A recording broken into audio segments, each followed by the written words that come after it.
الحمدللہ رب العالمین والعاقبۃ للمتقین والصلاة والسلام علی سید الانبیاء والمرسلین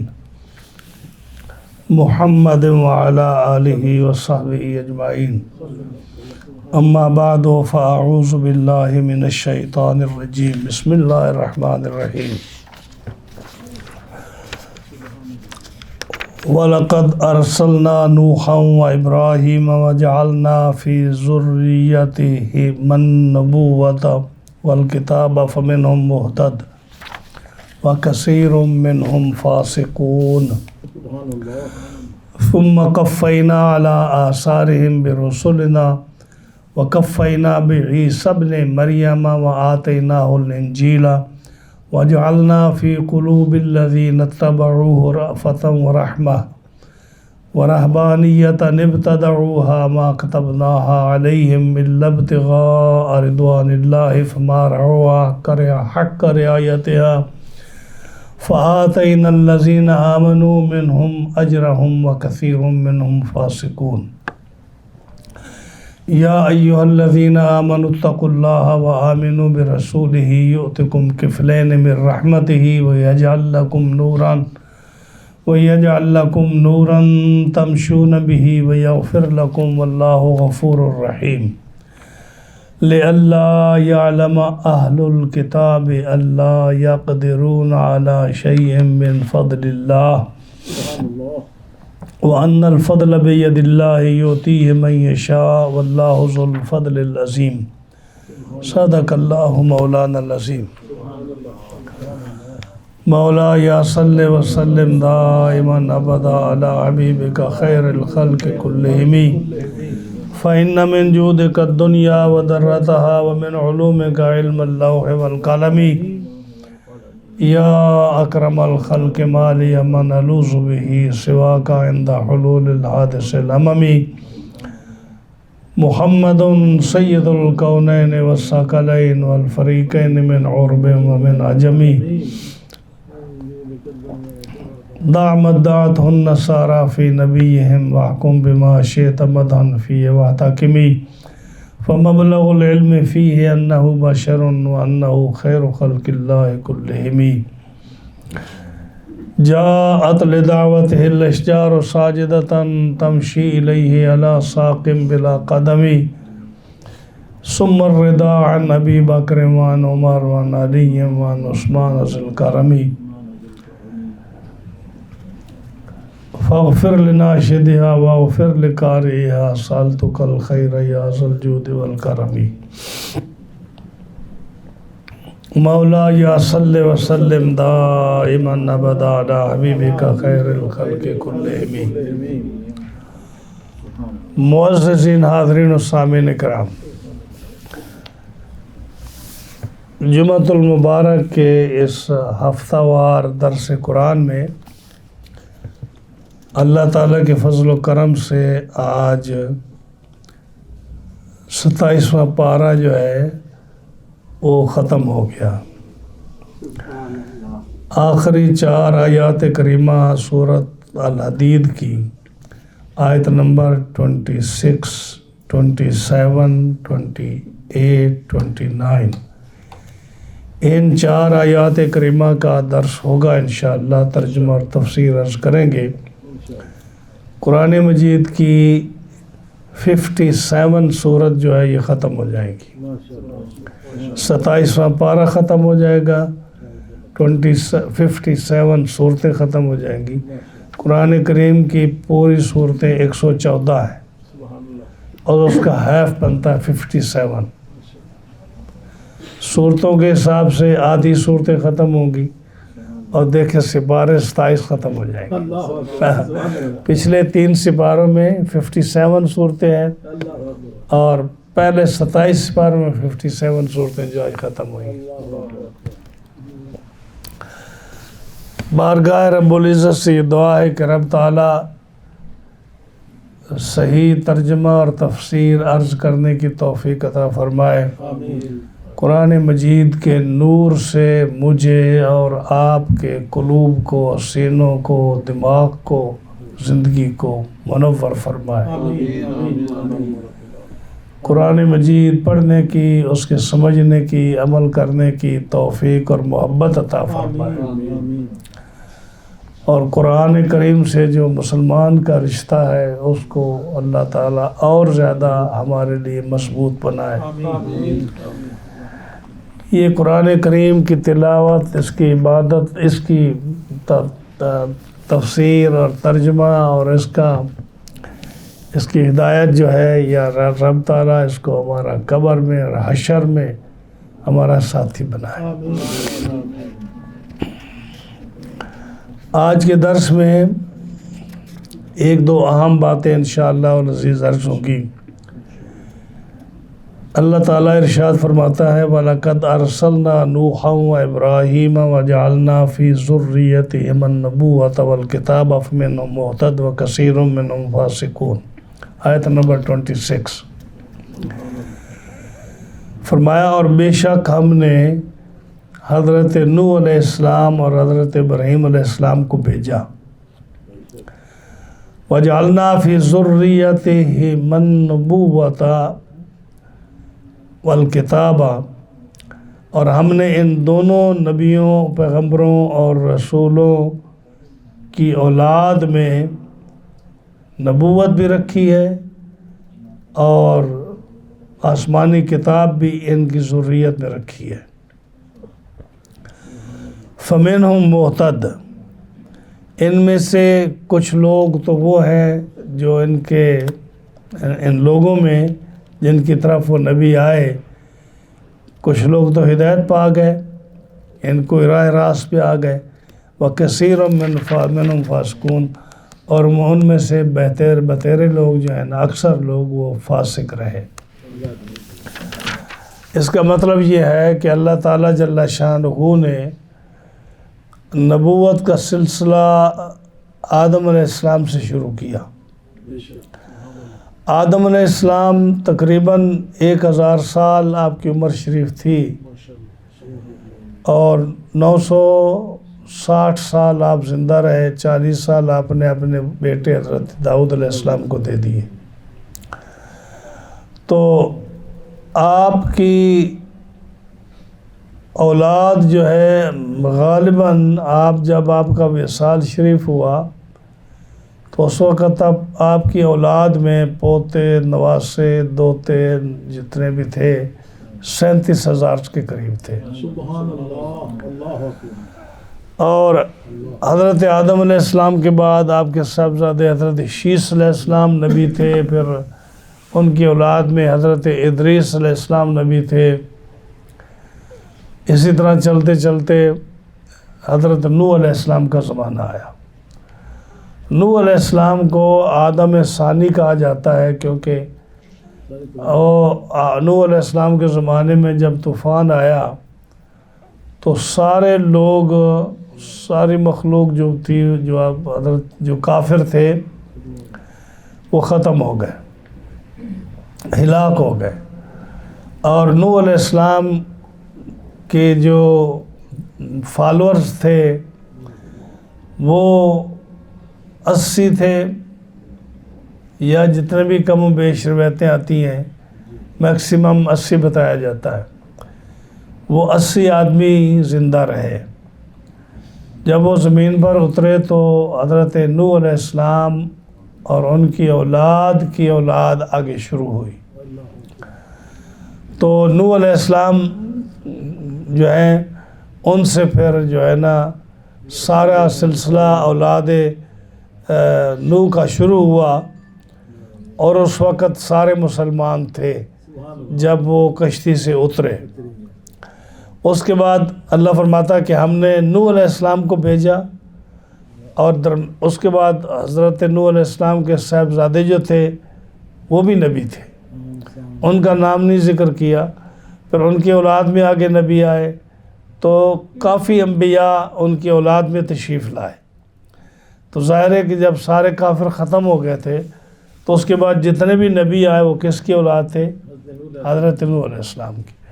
اور ان کی اولادوں میں پھر حضرت ابراہیم علیہ السلام بھی حضرت نوح علیہ السلام کی اولاد میں آئے، تو اور کسی نبی کا ذکر نہیں ہے۔ اللہ نے ان دو نبیوں کا ذکر فرمایا، حضرت نوح علیہ السلام کا اور حضرت ابراہیم علیہ السلام کا۔ فرمایا کہ نوح علیہ السلام کے بعد جتنے بھی نبی آئے وہ حضرت نوح علیہ السلام کی اولاد میں بھی نبی آئے، اور ان میں کچھ رسول بھی آئے۔ اور پھر آگے جا کر ابراہیم علیہ السلام جب تشریف لائے تو ابراہیم علیہ السلام کی اولاد میں پھر نبی بھی آئے اور رسول بھی آئے۔ نبی اور رسول میں فرق یہ ہوتا ہے کہ نبی کی تعریف یہ ہے کہ ہوا انسان، نبی ایک انسان ہوتا ہے، بعثہ اللہ تعالیٰ، جس کو اللہ تعالیٰ بھیجتا ہے لتبلیغ الاحکام، دین کی تبلیغ کے لیے، اور اس کے پاس کتاب کا ہونا ضروری نہیں، کتاب ہو یا نہ ہو، یعنی کتاب اگر ہوگی تو پہلے نبیوں کی کتاب جو ہے رسولوں کی ان کو فالو کرے گا، نئی کتاب اس کے پاس نئی شریعت نئی کتاب نہیں ہوگی۔ اور رسول کی تعریف یہ ہو انسان، رسول بھی انسان ہوتا ہے، بعث اللہ لتبلیغ الاحکام، جس کو اللہ تبلیغ احکام کے لیے بھیجتا ہے، وَمَعَهُ کتابٌ، اس کے پاس کتاب ہوتی ہے، چاہے وہ نئی کتاب ہو یا پہلی کسی کتاب کا اعادہ ہو۔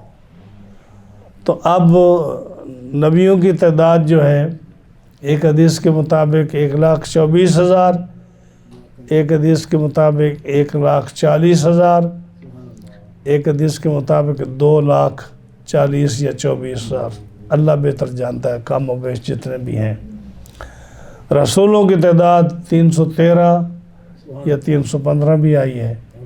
تو اگر ہر رسول کے پاس کتاب کا ہونا ضروری ہے تو کتابیں تو 313 ہونی چاہیے، لیکن نہیں، کتابیں جو ہے نا وہ 104 ہے، یا ایک روایت آتی ہے 110 ہے۔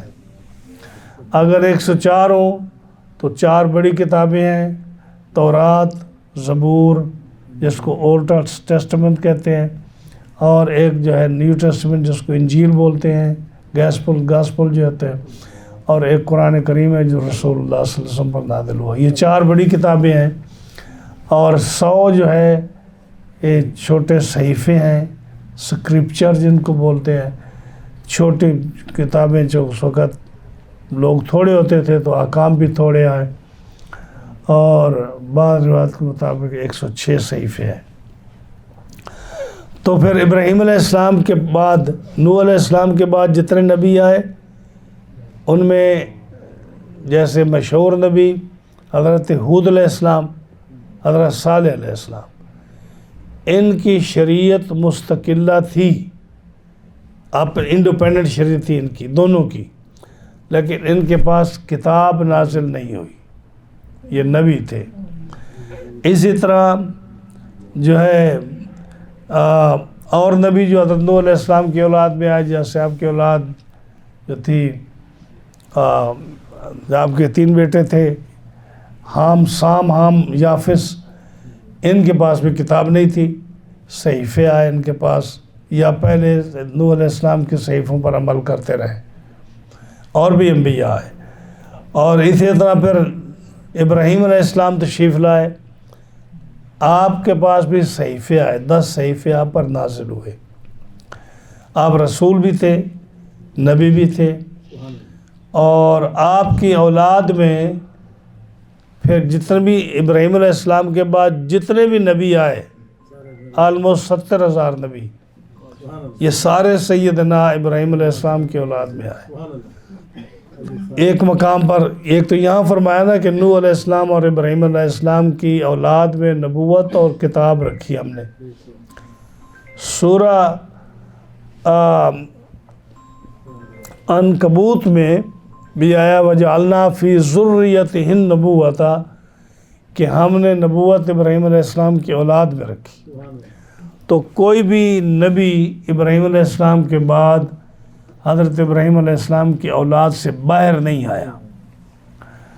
اب وہ جو کیسے نبی آئے، جیسے یہاں فرمایا کہ ایک تو نبوت ان میں تھی اور پھر بعض میں کتاب بھی تھی، یعنی حضرت یوسف علیہ السلام، یعقوب علیہ السلام، ایوب علیہ السلام، یہ آپ نے بہت نام سنے ہوں گے، حضرت یونس علیہ السلام، کتنے نام انبیاء کے ہیں، شعیہ علیہ السلام، جی یہ جتنے بھی انبیاء ہیں ان کے پاس نئی کتاب نہیں آئی۔ یہ تورات جو حضرت موسیٰ علیہ السلام پر نازل ہوئی تھی، موسیٰ علیہ السلام نبی بھی تھے، رسول بھی تھے، ان کے پاس یہ تورات نازل ہوئی۔ داؤد علیہ السلام نبی بھی تھے، رسول بھی تھے، ان پر زبور نازل ہوئی۔ تو تورات کے احکام جو تھے ان کی تبلیغ کرتے رہے جتنے بھی انبیاء آئے، تو تورات کو ہی لے کر یہ تبلیغ کرتے رہے، نئی کتاب ان انبیاء کے پاس نہیں آئی، اور ان کے پاس مستقل شریعت بھی نہیں تھی۔ یعنی نبی تو تھے، معصوم تھے، باقی ساری صفات تھیں، لیکن نبی ہونے کے ساتھ ساتھ جو تھے ان کے ساتھ مستقل شریعت نہیں ہے، مستقل کتاب ان کے پاس نہیں ہے۔ موسیٰ علیہ السلام کی کتاب حضرت جو موسیٰ پر نازل ہوئی تھی تورات، اور اسی طرح جو زبور ہے حضرت داؤد پر نازل ہوئی، ان کو فالو حضرت سلیمان علیہ السلام نے کیا یا ان کی اولاد نے کیا۔ تو یہ کتاب نبوت بھی ان کی اولاد میں رہی، اور کتاب بھی ان دونوں بزرگوں کی اولاد میں رہی، نوح علیہ السلام، ابراہیم علیہ السلام۔ فَمِنْهُمْ مُهْتَدٌ، جب یہ نبی آئے ان کی اولاد میں تو وہ اپنے اپنے علاقوں میں تبلیغ کرتے رہے، تو قرآن فرماتا ہے کہ ان کی تبلیغ کو کچھ لوگوں نے ایکسیپٹ کیا۔ فَمِنْهُمْ مُهْتَدٌ، کچھ لوگ تھے جنہوں نے ہدایت پائی، سب نے نہیں، کچھ لوگوں نے ایمان لائے ان نبیوں کی بات اور رسولوں کی بات سن کر، کچھ لوگ سرائے راست پر آئے، لیکن وَكَثِيرٌ مِّنْهُمْ فَاسِقُونَ، زیادہ تر لوگ جو تھے نا وہ فاسق اور ایمان سے خالی رہے، اکثریت جو تھی وہ ایمان نہیں لائے۔ اب یہ سلسلہ نوح علیہ السلام سے چلتا ہوا ابراہیم علیہ السلام تک پہنچا، ابراہیم علیہ السلام سے لے کر پھر بنی اسرائیل کے 70,000 نبی آئے۔ کتنے نبی آئے؟ بے شمار نبی آئے۔ اللہ تعالیٰ نے ان کی کسی کا بھی ذکر اس مقام پر نہیں کیا۔ آخری رسول جو تھے بنی اسرائیل کے، ان کا ذکر کیا، عیسیٰ علیہ السلام کا۔ فرمایا ثم کفینا علی آثارہم برسولنا، پھر ہم نے ان کے پیچھے اسی راہ پر اپنے اور رسول بھیجے، یعنی ابراہیم علیہ السلام اور نوح علیہ السلام کے طریقے پر ہم نے رسول بھیجے۔ یہ سارے نبی جو تھے، یعقوب علیہ السلام، اسحاق علیہ السلام، یوسف علیہ السلام، یہ جتنے بھی نبی اور رسول تھے نا، ایوب علیہ السلام، یونس علیہ السلام، ہاں جی، یہ سارے ہم نے ان کے آثار پر، یعنی ان کے نقش قدم پر، ان کے طریقوں پر ہم نے یہ سارے رسول اور نبی بھیجے۔ وَقَفَّيْنَا، اور ان کے پیچھے بعیسیٰ بن مریم، ہم نے عیسیٰ بن مریم کو بھیجا۔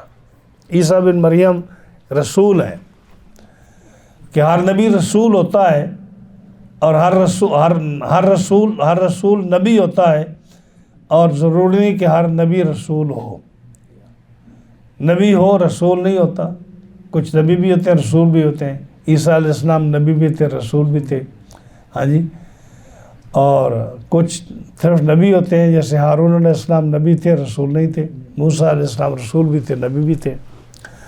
تو فرمایا کہ ہم نے ان کے بعد حضرت عیسیٰ بن مریم کو بھیجا، وَآتَيْنَاهُ الْإِنْجِيلَ، اور ہم نے انہیں انجیل عطا فرمائی، ہم نے انہیں انجیل دی۔ یہ جو تھی نا موسیٰ علیہ السلام پر جو تورات نازل ہوئی، وہ ہبرو میں تھی، عبرانی زبان میں۔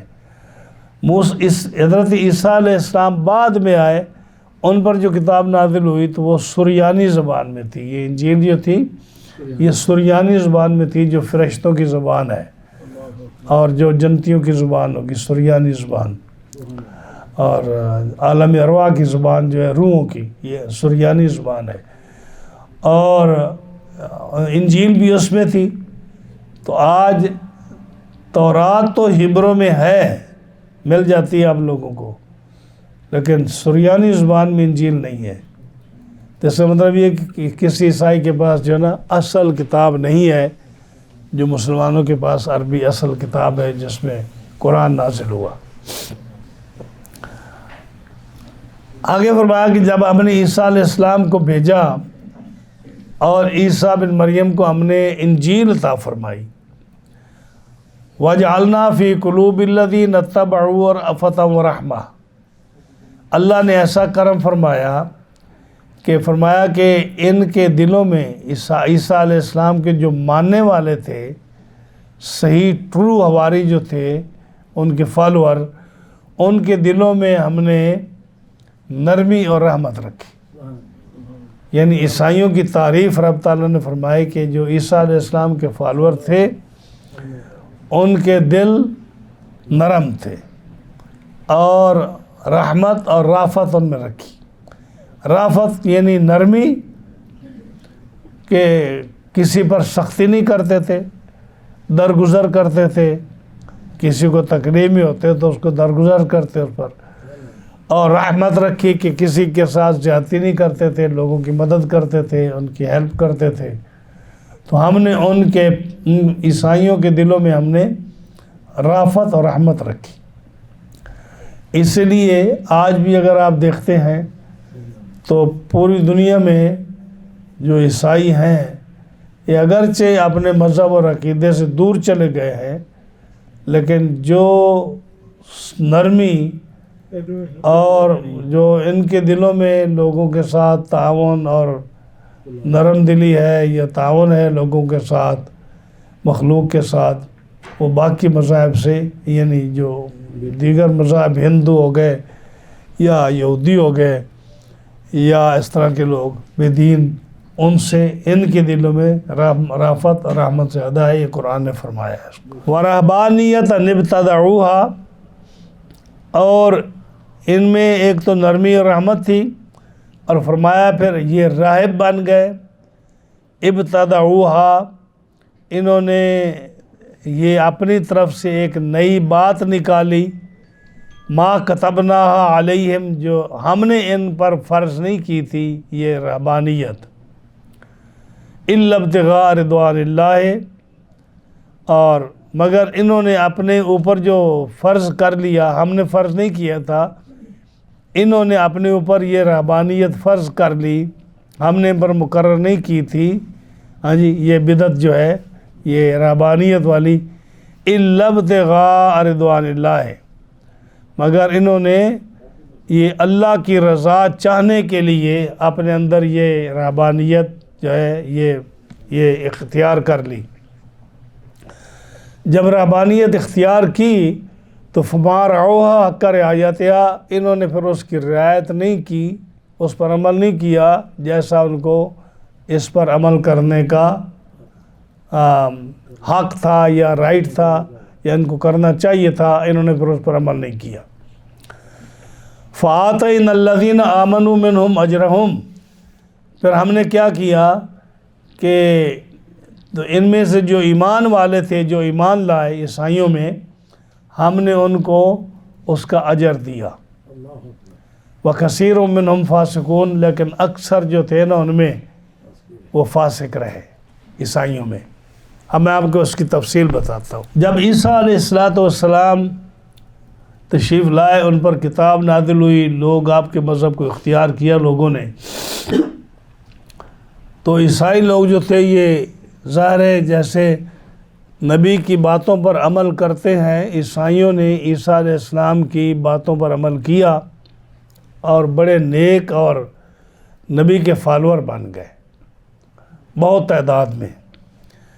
کچھ زمانہ گزرا تو جو حالات بدلے اور اس میں جو ظالم اور جابر بادشاہ آئے، انہوں نے عیسائیوں پر ظلم کرنا شروع کر دیا۔ وہ جو مذہبی عیسائی تھے، جب وہ تورات پڑھتے، انجیل پڑھتے تو اس کی بات نہ سنتے، اور وہ جیسے ظالم اور جابر بادشاہ ظلم کرتے ہیں، گناہ کرتے ہیں، زیادتیاں کرتے ہیں، جب انہوں نے شروع کی تو عیسائی جو تھے انہوں نے اس کا مقابلہ کیا، یعنی ان کو واعظ کیا، نصیحت کی، ان کو سمجھایا۔ تو نبی کریم علیہ السلام نے ایک مرتبہ حضرت عبداللہ بن مسعود کو، ان سے روایت ہے، وہ فرماتے ہیں کہ میں حضور صلی اللہ علیہ وسلم کے پیچھے کھچر پر سوار تھا، گدھے پر یا کھچر پر سوار تھا۔ آپ نے فرمایا اے ابن ام عبد، آپ کی ماں کا نام ام عبد کے نام سے مشہور تھی، ام عبد، تو فرمایا اے ام عبد کے بیٹے، تمہیں پتہ ہے کہ یہ رہبانیت کب شروع ہوئی، کیسے شروع ہوئی؟ رہبانیت کیا ہوتی ہے؟ رہبانیت ہوتی ہے کہ لوگ دین کے لیے، اللہ کی رضا کے لیے، اللہ کو خوش کرنے کے لیے جنگل میں نکل جائیں، لگژری لائف سے دور چلے جائیں، اچھا کھانا چھوڑ دیں، مرغن غذائیں چھوڑ دیں، شادی نکاح چھوڑ دیں، اور اچھے کپڑے پہننا چھوڑ دیں، موٹے کپڑے پہنیں، اور اچھا کھانا پینا اس کو ترک کر دیں، جو عیش و عشرت کی لائف ہے اس کو چھوڑ دیں، اچھے مکانات میں رہنا چھوڑ دیں، اور جنگل کی زندگی اور لوگوں سے دور، اللہ کی یاد میں اور گناہوں سے دور رہے، یہ رہبانیت ہوتی ہے۔ تو عیسائیوں نے کیا کیا کہ جب بادشاہوں نے ظلم کیا ان پر، گناہوں میں مصروف ہو گئے، تو پھر عیسائیوں کی جماعت جو تھی نا، انہوں نے بائبل لے کر، انجیل لے کر ان کو سمجھانا شروع کیا، ان کے دفتروں میں پہنچ جاتے، ان کے آفیسز میں پہنچ جاتے، ان کے مجلسوں میں پہنچ جاتے، ان کو تبلیغ کرتے۔ اب جب تبلیغ کرتے تو وہ جو ظالم جابر حکمران تھے، ان کے پاس اسلحہ، ان کے پاس طاقت تھی، انہوں نے ان کو سختی کی، انہوں نے مقابلہ کیا، وہ شہید ہو گئی جماعت۔ اس کے بعد دوسری جماعت اٹھی، اس نے بھی ان کے ساتھ جو ہے نا اسی طرح تبلیغ کی، نصیحت کی، ان کے پاس بھی اتنی طاقت نہیں تھی، تو وہ بھی مقابلہ کرتے کرتے وہ بھی شہید ہو گئے۔ اس کے بعد تیسری جماعت آئی، ان کے پاس بھی طاقت نہیں تھی، لیکن ایمان کا جذبہ تھا، انہوں نے مقابلہ کیا، ان کو نصیحت کی، واعظ کیا۔ جب ان کی بازی بس نہ چلا تو وہ ان کو چھوڑ کر جنگل میں چلے گئے، جنگل میں چلے گئے اور آبادی سے دور چلے گئے، ان ظالم جابر بادشاہوں کو، اس حکمرانوں کو چھوڑ کر چلے گئے کہ ہم ان سے مقابلہ نہیں کر سکتے، ہماری 2 جماعتیں پہلے قتل ہو چکی ہیں، تو ہم جو ہے نا اپنے دین کو بچائیں گے، دور رہیں گے، نہ یہ غذائیں کھائیں گے، نہ یہ لگژری لائف میں رہیں گے، تو وہ سارے ان چیزوں سے دور چلے گئے۔ عیسیٰ علیہ السلام کی اس کتاب میں، انجیل میں، ان کو یہ حکم نہیں تھا کہ تم یہ کام کرو۔ رہبانیت اس کو بولتے ہیں کہ جو تم لگژری لائف چھوڑ کر چلے گئے ہو، یہ ان کو اللہ کی طرف سے حکم نہیں تھا۔ اللہ نے فرمایا نا کہ وَرَهْبَانِيَّةً ابْتَدَعُوهَا، انہوں نے اپنی طرف سے یہ بدعت اختیار کی، نیا کام اختیار کیا، مَا كَتَبْنَا عَلَيْهِمْ، ہم نے ان پر لازم نہیں کیا تھا، اب وہ چلے گئے۔ لیکن اللہ فرماتا ہے إِلَّا ابْتِغَاءَ رِضْوَانِ اللَّهِ، انہوں نے اللہ کی رضا کے لیے یہ کام کیا تھا، اس لیے اللہ نے اس کو پسند کیا۔ اب یہ تیسری جماعت جو گئی تو یہ جنگلوں میں رہتی، ان عیسیٰ علیہ السلام کے فالورز کو یہ حکم تھا کہ تم نے میرے بعد ایک نبی آخر الزمان محمد الرسول اللہ صلی اللہ علیہ وسلم آئیں گے، تم نے ان پر ایمان لانا ہے۔ اب یہ جنگلوں میں رہے، اس انتظار میں رہے کہ حضور تشریف لائیں گے اور عیسیٰ علیہ السلام کی تعلیم کے مطابق ہم ان پر ایمان لائیں گے۔ اب زمانہ گزرتا گیا، 600 سال گزرے، تو ان اور ظالموں بادشاہوں کا بھی جرم اور جابرانہ ظالمانہ رویہ، یہ بھی لگژری لائف سے دور، شہروں سے دور جنگلوں میں رہے۔ لوگوں کی نظروں میں ان کی عقیدت بڑھ گئی، جیسے پیر ہوتے ہیں کہ بھئی یہ لوگ جو ہے دین کی خاطر نکلے ہیں، کوئی رعایت نہیں لیتے، سادہ لائف گزارتے ہیں، کوئی لگژری لائف کی طرف نہیں آتے، عیش و عشرت نہیں کرتے۔ تو لوگوں نے ان کو تحفے دینے شروع کر دیے، جیسے بزرگوں کو دیتے ہیں۔ اب جب ان کو تحفے دینے شروع کیے، ان کی لائف میں چینج آنی شروع ہو گئی۔ جو اللہ نے فرمایا نا کہ جب یہ اللہ کی رضا کے لیے یہ چھوڑ کر گئے تھے تو ان کو اس کی رعایت کرنی چاہیے تھی، تو اللہ نے فرمایا فما رعوہا، انہوں نے رعایت نہیں کی اس رہبانیت کی، حق کا رعایت یا جیسے ان کو کرنی چاہیے تھی۔ یعنی وہ پھر جس بات کے لیے گئے تھے اس سے بیک اپ ہو گئے، ہٹ گئے۔ ہاں جی، تو ہٹے کیسے؟ صرف یہ نہیں کہ ان کو وہ جو تھے تحفے تحائف لینے کے لیے اور لگژری لائف شروع کر دی اور وہ پرانی عبادت چھوٹ گئی، دنیا داری آ گئی، صرف یہی نہیں، جب حضور کا زمانہ قریب آیا تو ان میں سے کچھ لوگ رہ گئے جو حضور پر ایمان لائے، جیسے ورقہ بن نوفل، حضرت خدیجۃ الکبریٰ کے کزن۔ انہوں نے کہا کہ جب ان کے پاس یہ بات پہنچی کہ حضور علیہ السلام نے فرمایا میرے پاس فرشتہ آیا، یہ تو انہوں نے کہا یہ تو وہی ہے جو موسیٰ علیہ السلام پر آیا تھا، تو اگر میں اس وقت تک زندہ رہا تو میں آپ کی مدد کروں گا۔ میں دیکھ رہا ہوں کہ میں نے پڑھا ہے کتابوں میں کہ آپ کو قوم مکے سے نکال دے گی، تو وہ ایمان لائے، وہ عیسائیت کو قبول کیا تھا اور تو ایمان لائے وہ۔ یا اسی طرح اور لوگ جو تھے، تھوڑے لوگ حضور پر، عیسائی جو تھے نا، وہ جو رہبانیت کرنے والے تھے، جو ان میں تھوڑے لوگ ایمان لائے، اور زیادہ جو لوگ تھے وہ ایمان نہیں لائے، حالانکہ ان کو لانا چاہیے تھا۔ اس گروپ میں جو چھوڑ گئے تھے شہروں کو، ان میں جو ہے نا وہ دنیا داری آ گئی، بے دینی آ گئی، اور وہ ایمان نہیں لائے۔ تو اللہ تعالیٰ فرماتا ہے کہ انہوں نے رعایت نہیں کی اس رہبانیت کی جو کہ اس کی رعایت کا حق تھا۔ فَآتَيْنَا الَّذِينَ آمَنُوا مِنْهُمْ أَجْرَهُمْ، تو ہم نے جو حضور پر ایمان لائے، فَآتَيْنَا الَّذِينَ آمَنُوا، جو حضور پر ایمان لائے، مِنْهُمْ أَجْرَهُمْ، ہم نے ان کو اجر دیا، ثواب دیا ان کو۔ ہاں جی، لیکن وَكَثِيرٌ مِّنْهُمْ فَاسِقُونَ، اکثر جو تھے نا وہ بے دین رہے، وہ نکل گئے۔ ہاں جی، اب سمجھ آئی نا جی؟ یعنی حضور علیہ السلام نے فرمایا کہ دوسری حدیث جو ہے حضرت عبداللہ بن مسعود سے، غالباً اس کو تفسیر ابن کثیر نے بھی اس کو نقل کیا، کہ حضور نے فرمایا کہ بنی اسرائیل جو تھے نا اس میں 72 فرقے بنے۔ حضور علیہ السلام نے فرمایا عبداللہ بن مسعود کو 72 فرقے بنے بنی اسرائیل میں، اور ان میں تھے 3 جو تھے ان کو رب تعالیٰ نے اجر دیا اور باقی گمراہ ہوئے۔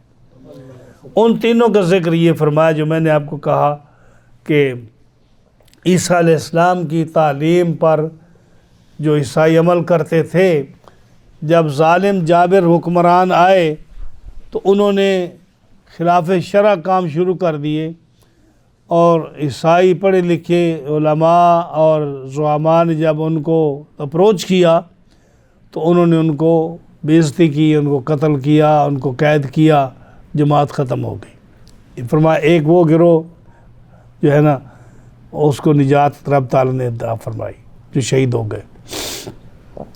پھر دوسری جماعت گئی انہوں نے بھی تبلیغ کی، سمجھایا جابر ظالم حکمرانوں کو، ان پر بھی ظلم ہوا، وہ بھی شہید ہو گئی۔ فرمایا یہ بھی نجات پا گئے۔ تیسرا یہ تھا جس کو جو مقابلہ نہ کر سکے اور یہ چھوڑ کر ان کو جنگلوں میں پہاڑوں میں نکل گئے اور کہا کہ ہم اپنی زندگی وہاں بسر کریں گے، ان لوگوں کے ساتھ ہم نہیں رہیں گے اور ہم دین کی تبلیغ اور عمل جو ہے نا پہاڑوں میں جا کر کریں گے۔ ان کو بھی فرمایا کہ رب تعالیٰ نے ان کو بھی اجر دیا، لیکن ان کی اولادیں جو چلتی چلتی جو حضور صلی اللہ علیہ وسلم پر ایمان لائے ان کو ہم نے اجر دیا، اور اکثر جو تھے ان میں سے وہ فاسق رہے۔ یہ مسئلہ کلیئر ہوا۔ آگے فرمایا یا ایھا الذین آمنوا اتقوا اللہ وآمنوا برسولہ یؤتکم کفلین من رحمتہ ویجعل لکم نورا تمشون بہ ویغفر لکم واللہ غفور رحیم۔ اے ایمان والو اللہ سے ڈرو اور اس کے رسول صلی اللہ علیہ وسلم پر ایمان لاؤ۔ یؤتکم کفلین من رحمتہ، اللہ تعالیٰ اپنی رحمت کے تمہیں 2 حصے عطا فرمائے گا۔ وَيَجْعَلْ لَكُمْ نُورًا تَمْشُونَ بِهِ، اور اللہ تعالیٰ تمہیں نور عطا فرمائے گا جس نور پر تم چلو گے، اور تمہیں بخش دے گا، اور اللہ بخشنے والا ہے۔ یہاں 1-2 سوال ہے۔ ایک تو یہ ہے کہ اللہ نے فرمایا یا ایھا الذین آمنوا، اے ایمان والو۔ قرآن مجید میں کسی بھی اور جگہ پر عیسائیوں کو یا کسی دوسرے مذہب والے کو رب تعالیٰ نے آمنو کے ساتھ خطاب نہیں کیا۔ جہاں بھی کہا یا ایھا الذین آمنوا، وہاں سے مراد مسلمان ہے، مومن ہے۔ یا ایھا الذین آمنوا کتب علیکم الصیام، اے ایمان والو تمہارے پر روزے فرض ہیں۔ ہاں جی، یا ایھا الذین آمنوا ادخلوا فی السلم کافہ، اے ایمان والو اسلام میں پورے داخل ہو جاؤ۔ یہاں جو فرمایا اے ایمان والو اللہ سے ڈرو اور رسول اللہ صلی اللہ علیہ وسلم پر ایمان لاؤ، یہاں سے مراد کون لوگ ہیں جن کو آمنو کہا، ایمان والے کہا، وہ کون ہیں؟ تو یہاں سے مراد کون ہے؟ عیسائی۔ یہاں سے کون مراد ہے؟ عیسائی۔ عیسائیوں کو رب تعالیٰ نے کہا جو عیسیٰ علیہ السلام کے ماننے والے تھے، اے ایمان والو اللہ سے ڈرو اور رسول اللہ صلی اللہ علیہ وسلم پر ایمان لاؤ۔ ایمان والے کیوں کہا؟ اب آپ کو یاد ہوگا میں نے کہا جو رہبانیت بن کے نکل گئے تھے جنگلوں میں، ان کو کیا حکم تھا عیسیٰ علیہ السلام کا کہ جب رسول اللہ صلی اللہ علیہ وسلم ایمان لائیں، جب آپ تشریف لائیں تو ان پر ایمان لانا ہے۔ تو اس بات پر کہ ان لوگوں کو عیسیٰ علیہ السلام نے کہا تھا کہ تم نے ایمان لانا ہے، اور وہ اسی چیز کو بچا کر جنگلوں میں نکلے تھے کہ ہم رسول اللہ پر ایمان لائیں گے، تو اللہ تعالیٰ نے اس پر ان کو ایمان والے کہا کہ اے ایمان والو، یعنی تم ایمان لا لیں، تم اسی لیے باہر گئے ہو، تمہاری عیسیٰ علیہ السلام کی تعلیم تھی تمہیں کہ تم ایمان لاؤ گے۔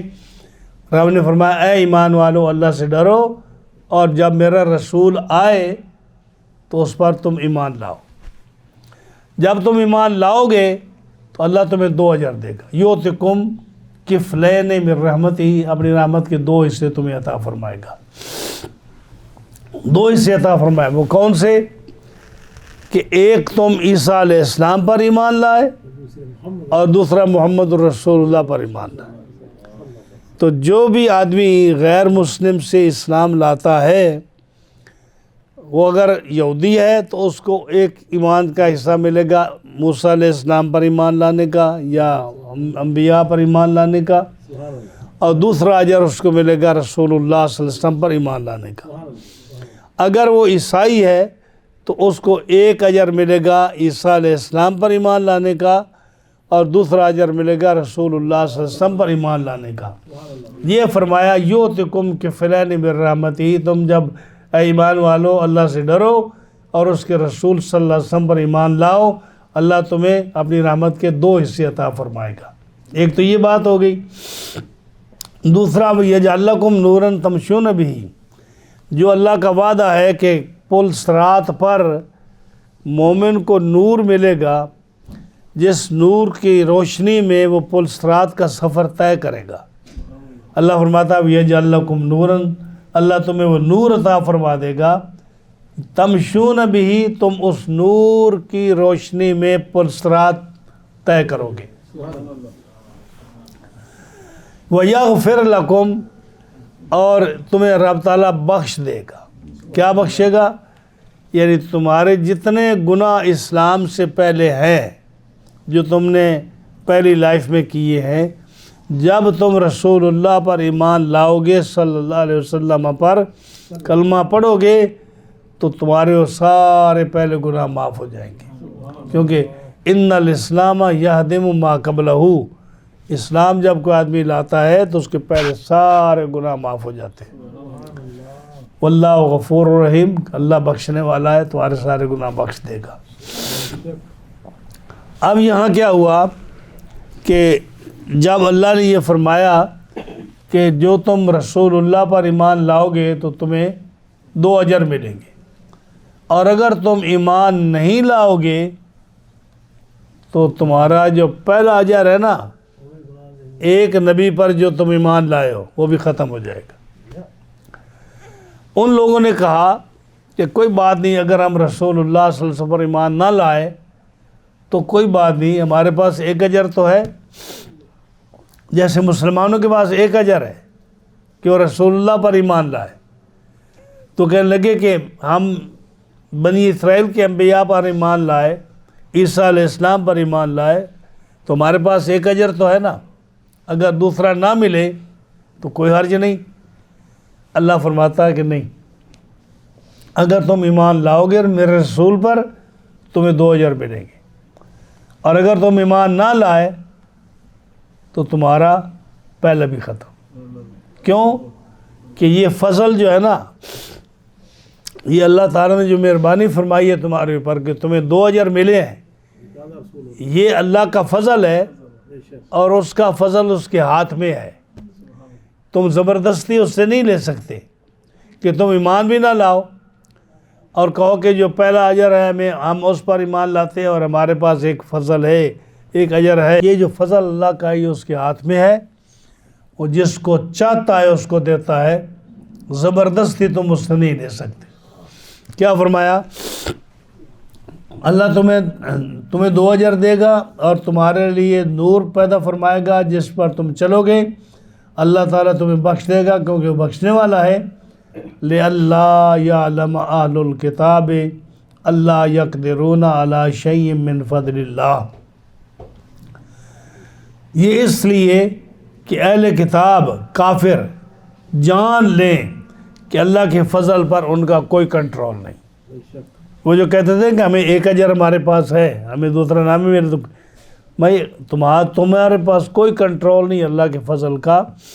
ہاں جی، وَأَنَّ الْفَضْلَ بِيَدِ اللَّهِ، اور فضل اللہ کا فضل جو ہے اس کے ہاتھ میں ہے، یُؤْتِیہِ مَن یشاء، جس کو چاہتا ہے اس کو دیتا ہے۔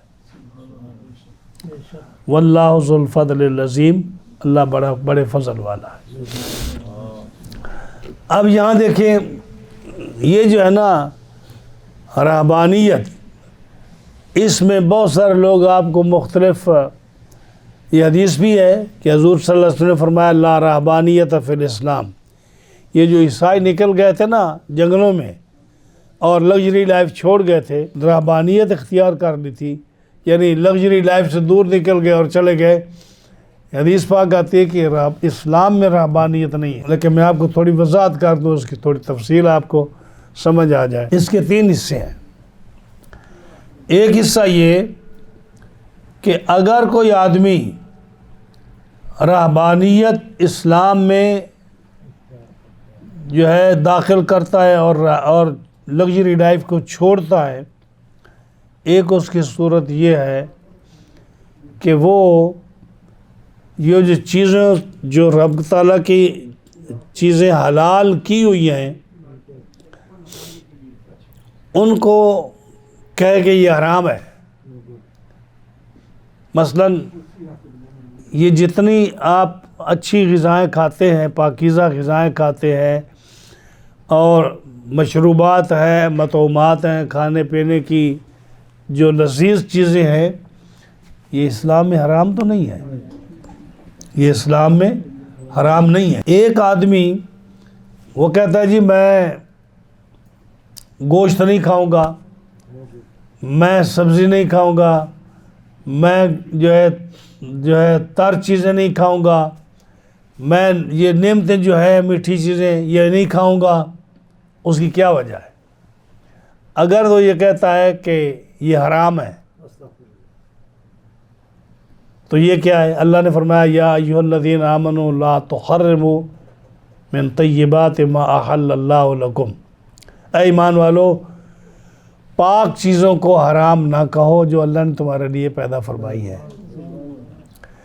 تو یہ ہے حلال کو حرام کرنا، احکام کو تبدیل کر دینا. اگر وہ اس لیے نہیں کھاتا پیتا کہ ان چیزوں کو حرام کہتا ہے تو یہ رہبانیت حرام ہے اسلام میں. آئی سمجھ؟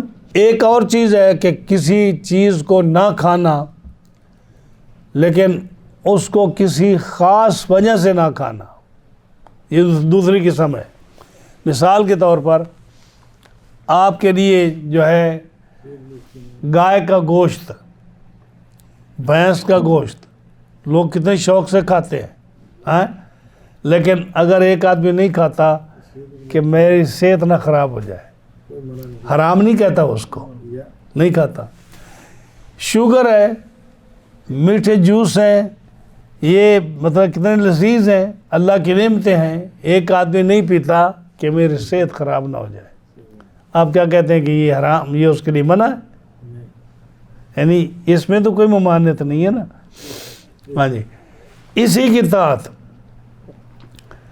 نبی کریم علیہ السلام کے پاس جب مکوکس سے ایک حکیم، جب وہ شاہ مکوکس نے، مصر کے بادشاہ نے، الیگزینڈریا کے بادشاہ نے جب تحفے بھیجے، میں نے کہ پہلے بھی درس میں ذکر کیا تھا کہ وہ حضرت ماریہ قبطیہ آئیں، ان کی بہن آئیں، ان کا کزن معبور آیا، دلدل آیا، کھچر بھیجا، گھوڑا بھیجا، کپڑے بھیجے، کچھ تحفے بھیجے، بہت ساری چیزیں بھیجی، اور ساتھ ایک حکیم بھیجا، ڈاکٹر. تو آپ صلی اللہ علیہ وسلم نے حکیم کو واپس کر دیا. اس نے کہا جی میں تو آپ کی خدمت کے لیے آیا ہوں، آپ کے صحابہ کی خدمت کے لیے، مجھے کیوں واپس کر رہے ہو؟ فرمایا کہ جو قوم جب تک بھوک ان کو اچھی طرح نہ لگے اس وقت تک وہ روٹی کی طرف ہاتھ نہیں بڑھاتے، اور ابھی بھوک باقی ہوتی ہے اپنا ہاتھ ہٹا لیتے ہیں، تو کیسے بیمار ہوں گے؟ ہاں جی. اب پیٹ بھر کر کھانا یہ کوئی حرام تو نہیں ہے، کیا خیال ہے؟ لیکن یہاں کیا ہے کہ آپ نے فرمایا کہ بھوک اچھی طرح لگتی ہے تو روٹی کی طرف ہاتھ بڑھاتے ہیں، ابھی بھوک باقی ہوتی ہے ہاتھ اٹھا لیتے ہیں. یا جیسے وہ فارسی کتابوں میں آتا ہے کہ پیٹ کے 3 حصے کرو، ایک حصہ طعام کے لیے، ایک پانی کے لیے، اور ایک نور خدا کے لیے. سمجھ آئی نا؟ تو اب یہ جو ہے نا پورا پیٹ بھر کر کھانا حرام نہیں ہے، لیکن ایک آدمی اپنی صحت کو اچھا رکھنے کے لیے تھوڑا کھاتا ہے، دوسرے سے ہاتھ اٹھا لیتا ہے، حرام نہیں سمجھتا، تو یہ کیا ہے؟ یہ بھی جائز ہے. اسی طرح بعض لوگ جو ہیں، جو بزرگ ہوتے ہیں، جو ہمارے صوفیاء حضرات ہوتے ہیں، جتنے بھی ہمارے بزرگ پرانے گزرے ہیں، حضرت غوث پاک کی سیرت پڑھ دیں آپ، اور داتا صاحب کی پڑھ دیں، جتنے بھی یہ اولیاء کرام ان کی سیرت پڑھ دیں، تو یہ جنگلوں میں عبادت کرتے تھے، اس گھاس کھاتے تھے، درختوں کے پتے کھاتے تھے، شہروں میں آتے ہی نہیں تھے. اگر روٹی ملتی تو یہ کسی کو دے دیتے اور خود جو ہے بھوکے رہتے تھے. تو یہ کیوں کرتے تھے؟ یہ نفس کو سزا دینے کے لیے. اگر ایک آدمی ہر روز یہ بکرے کھائے اور گوشت کھائے اور اس طرح کی طاقتور غذائیں کھائے تو اس کا وجود کیسے ہو جاتا ہے؟ یعنی کچھ غذائیں ایسی ہیں جس کے کھانے سے انسان کا دل سخت ہو جاتا ہے، سخت ہو جاتا ہے. اس لیے ہر روز گوشت کھانے سے منع فرمایا. ہر گوشت نہ کھاؤ، ہر روز گوشت نہ کھاؤ، یعنی دل سخت ہو جاتا ہے. اور بالکل گوشت چھوڑ دینا، انسان بزدل ہو جاتا ہے اس سے. سمجھ آئے نہیں؟ تو جو بزرگ ہیں صوفیاء، وہ اپنے شاگردوں کی تربیت کرتے ہیں کہ ان کو بھوکا رکھتے ہیں، ان کو روزے رکھواتے ہیں تاکہ ان کا نفس. دیکھو نا، ایک آدمی ہے نا، وہ نوجوان ہے اور اس کو شادی کی ضرورت ہے، لیکن اس کے پاس رشتہ نہیں ملتا، اس کو شادی نہیں ہو سکتی، یا اس کو جو ہے نا فائنینشلی طور پر اگر وہ کمزور ہے، تو اس کے لیے شریعت میں کیا حکم ہے؟ وہ روزے رکھے، وہ روزے رکھے. تو روزے بزرگ کیوں رکھواتے ہیں؟ انسان کا نفس کمزور ہوتا ہے، اس کے خیالات باطلہ اس سے دور ہو جاتے ہیں. تو اب یہ چیزیں حلال ہیں، لیکن کسی وجہ سے، بیماری کی وجہ سے، کسی اور وجہ سے انسان نہیں کھاتا، تو یہ رہبانیت جو ہے نا، یہ جائز ہے اسلام میں، اس میں کوئی حرج نہیں ہے. اور تیسرا یہ ہے کہ جو انسان تقوی اختیار کرنے کے لیے چیزیں کرتا ہے، اس کے لیے بھی جائز ہے. نبی کریم علیہ السلام کے گھر میں کچھ لوگ آئے، صحابہ. انہوں نے پوچھا کہ رسول اللہ صلی اللہ علیہ وسلم کی لائف کیا ہے؟ تو مائی صاحبہ نے فرمایا کہ آپ کی کیا پوچھتے ہو؟ جب آپ نماز پڑھتے تھے تو ایسی نماز پڑھتے تھے کہ پوری پوری رات نماز پڑھتے رہتے تھے. روزے رکھتے تھے تو سر روزہ رکھتے تھے، اور کسی دنیا کی طرف توجہ ہی نہیں ہوتی تھی. 3 آدمی تھے، باہر نکلے. ایک نے کہا میں ساری عمر نماز ہی پڑھتا رہوں گا اور کوئی کام نہیں کروں گا. دوسرے نے کہا میں ساری عمر روزے رکھتا رہوں گا اور کوئی کام نہیں کروں گا. تیسرے نے کہا میں شادی کروں گا ہی نہیں بالکل. آپ صلی اللہ علیہ وسلم کو پتہ چلا، آپ نے فرمایا لا رہبانیت فی الاسلام، میرے پاس آؤ، اسلام میں اس رہبانیت کا جو تم کہہ رہے ہو نا، اس کا کوئی تصور نہیں ہے. فرمایا تم سب سے زیادہ میں اللہ سے ڈرتا ہوں. بخاری و مسلم کے حدیث ہے، تم سب سے زیادہ میں اللہ سے ڈرتا ہوں، تم سب سے زیادہ میں اللہ کی عبادت کرتا ہوں. میں نماز بھی پڑھتا ہوں، رات کو سوتا بھی ہوں، میں روزے بھی رکھتا ہوں، افطار بھی کرتا ہوں، میں شادی بھی کرتا ہوں اور عبادت بھی کرتا ہوں. تو تم کہتے ہو میں شادی نہیں کروں گا، تو کہتے میں نمازیں ہی پڑھتا رہوں گا، مگر میں روزے رکھتا رہوں گا. تو اس کا کوئی تصور نہیں اسلام میں. سمجھ آئی نا جی؟ تو یہ جو تھا نا، اللہ تعالیٰ نے بھی اس کو رد نہیں کیا. یہ جو رہبانیت میں نے بتایا نا آپ کو کہ اللہ فرماتا کہ ہم نے فرض نہیں کیا تھا، انہوں نے خود رہبانیت کو پسند کیا، لیکن ہم نے ان کو اجر کیا دیا کہ وہ اللہ کی رضا کے لیے انہوں نے یہ کام کیا. اگر آج بھی اللہ کی رضا کے لیے کوئی آدمی ان چیزوں کو چھوڑتا ہے تقوی کے لیے، تو اس میں ثواب ہے، گناہ نہیں ہے.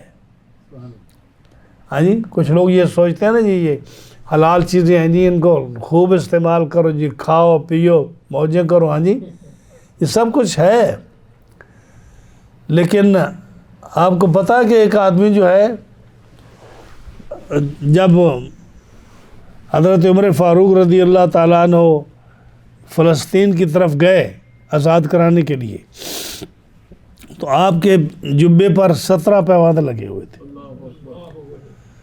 تو حضرت ابو عبیدہ بن جراح اور باقی خالد بن ولید اور ان صحابہ نے کہا حضور آپ چینج کر لو، آپ نے غیر مسلموں کے سامنے جانا ہے. تو منوا لیا آپ کو، آپ نے نیا جبہ پہنا، ترکی گھوڑا دیا اور جبہ پہنا، ترکی گھوڑے پر سوار ہوئے، اچھا لباس پہنا، تلوار ہاتھ میں لی. جب گھوڑے پر چکر لگایا نا تو گھوڑا بڑا، ترکی گھوڑا جو تھا وہ تو کسی کو سوار نہیں ہونے دیتا تھا، لیکن آپ تو شاہ سوار تھے نا شروع سے ہی. ہم نے چکر لگایا گھوڑے پر اور آ کر کہا کہ میرا جبہ واپس لاؤ، میرا اونٹ واپس لاؤ، یہ لو سب کچھ. کیوں؟ میں تو گھوڑے پر سوار ہوا ہوں، جبہ پہنا تو میرے اندر تو نخوت آ گئی، تکبر آ گیا. یہ ایک میں مثال آپ کو دے رہا ہوں. یعنی آپ اگر کسی قیمتی گاڑی پر آپ گزر رہے ہوں تو آپ کیا تصور کرتے ہیں کہ غریب کے اوپر آپ کی نظر پڑے گی؟ اگر آپ کا لباس شاہی لباس پہنا ہوا ہے، آپ روزانہ مرغن غذائیں کھاتے ہیں، آپ کی لگژری لائف ہے، آپ کا لائف سٹائل جو ہے بادشاہوں والا ہے، تو آپ کسی غریب کو پسند کریں گے؟ جب تک یہ روزے کی ایک حکمت یہ بھی ہے نا کہ انسان جو ہے 12-14 گھنٹے بھوکا رہے، اس کو احساس ہو کہ غریب آدمی کی لائف کیا ہے. ہاں جی. اور اگر آپ کے پاس ہر وقت کھانے اور مختلف قسم کے کھانے پڑ رہے ہیں، آپ کو غریب کی کیا حیثیت کا پتہ چلے کہ غریب کی بھوک کا کیا حال ہے. تو اس لیے یہ چیزیں جو ہے نا ان کو استعمال نہ کرنا. یہ سارے بزرگ جو تھے، آپ صحابہ کی ہسٹری پڑھیں، صحابہ سے بڑھ کر کون مسلمان ہو سکتا ہے. فش کھانے کا شوق ہے، کئی سال گزر گئے، فش سامنے آئی، جب سامنے آئی پکی ہوئی تو اپنا پرانا زمانہ یاد آ گیا، آنکھوں سے آنسو نکل آئے. کہا اٹھاؤ یہ کسی فقیر کو دے دو. وہ جو کئی سالوں سے شوق تھا فش کا، وہ سامنے آئی ہوئی نہیں کھائی اور دے دی کسی کو. پرانا زمانہ یاد آ گیا کہ اس وقت ہمارے کتنی غربت تھی. مصعب بن عمیر کو ہم نے دفن کیا، جو امیر ترین آدمی تھا. مصعب بن عمیر جو حضور کے غلام تھے، جو پہلے قاری تھے، مدینہ طیبہ بھیجے گئے. وہ ماں باپ کا اکلوتا بیٹا تھا مصعب بن عمیر، اور اس کا 200-400 درہم کا سوٹ سیریا سے آتا تھا، اور وہ پہن کر زلفیں ان کی خوبصورتی، اور جب خوشبو لگا کر بازار میں نکلتے تو پتہ چل جاتا کہ مصعب بن عمیر گزر رہا ہے یہاں سے. سمجھ آئے نا؟ یہ ان کا لائف سٹائل تھا حضرت مصعب بن عمیر کا. اتنے امیر تھے، ماں باپ کے اکلوتے بیٹے، اتنا قیمتی لباس پہنتے تھے. اور جب شہید ہوئے احد میں تو صحابہ نے کہا حضور کفن نہیں مل رہا. سر ڈھانپتے ہیں تو پیر ننگے ہو جاتے ہیں، پیر ڈھانپتے ہیں تو سر ننگا ہو جاتا ہے. تو حضور کی آنکھوں میں آنسو آ گئے. آپ کو وہ زمانہ یاد آ گیا مصعب بن عمیر کا، اور فرمایا سر پر کفن ڈال دو، پاؤں پر گھاس ڈال دو، پاؤں پر گھاس ڈال دو. ہاں جی.